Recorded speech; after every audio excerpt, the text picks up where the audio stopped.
ஆனந்தி, இந்திய வானிலை ஆய்வு மையம் புயல் தொடர்பான மிக முக்கியமான அறிவிப்பை வெளியிட்டிருக்கிறது. வங்கக்கடலில் உருவாகியுள்ள காற்றழுத்த தாழ்வு பகுதியானது 26ஆம் தேதி ஆழ்ந்த காற்றழுத்த தாழ்வு மண்டலமாக மாறி 27ஆம் தேதி புயலாக அது வலுவடையும் என்று இந்திய வானிலை ஆய்வு மையம் அறிவித்திருக்கிறது.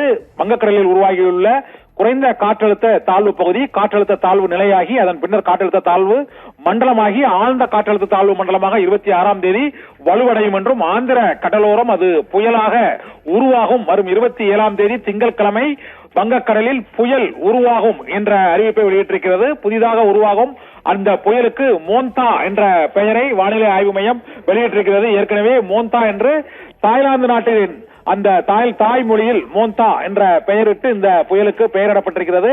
இந்த புயல் திங்கட்கிழமை உருவாகும் என அறிவிக்கப்பட்டிருப்பதால் சென்னை மற்றும் சென்னையை ஒட்டியுள்ள கடலூர், விழுப்புரம் மற்றும் டெல்டா மாவட்டங்களான தஞ்சை, திருவாரூர், நாகை ஆகிய மாவட்டங்களில் நாளை மறுதினம் முதல் கனமழை பொழிவதற்கான வாய்ப்பு இருக்கிறது என்று இந்திய வானிலை ஆய்வு மையம் வெளியிட்டிருக்கிறது. இப்போது வங்கக்கடலில் அது காற்றழுத்த தாழ்வு பகுதியாக மேற்கு நோக்கி நகர்ந்து வருகிறது என்றும் வடமேற்கு திசையில் நகர்ந்து வரும் இந்த காற்றழுத்த தாழ்வு பகுதி வரும் ஞாயிற்றுக்கிழமை ஆழ்ந்த காற்றழுத்த தாழ்வு மண்டலமாக ஆந்திர கடலோரத்தை ஒட்டி வலுவடையும் என்றும் அதன் பின்னர் புயலாக அது உருவாகும் என்றும் இந்திய வானிலை மையம் அறிவித்திருக்கிறது. இதனால் வடகிழக்கு பருவமழை தொடங்கியவுடன் உருவான குறைந்த காற்றழுத்த தாழ்வு பகுதிக்கு பின்னர் இரண்டாவது காற்றழுத்த தாழ்வு பகுதியானது புயலாக உருவாகுவதற்கான வாய்ப்பு இருக்கிறது என்று இந்திய வானிலை ஆய்வு மையம் அறிவித்திருக்கிறது.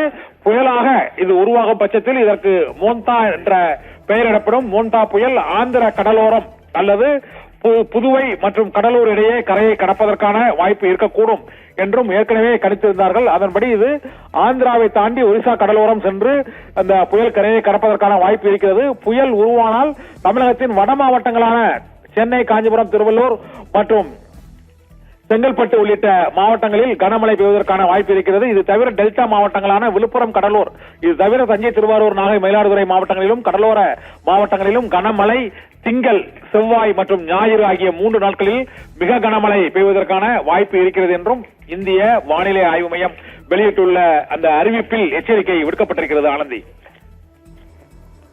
தகவல்களுக்கு நன்றி கண்ணன்.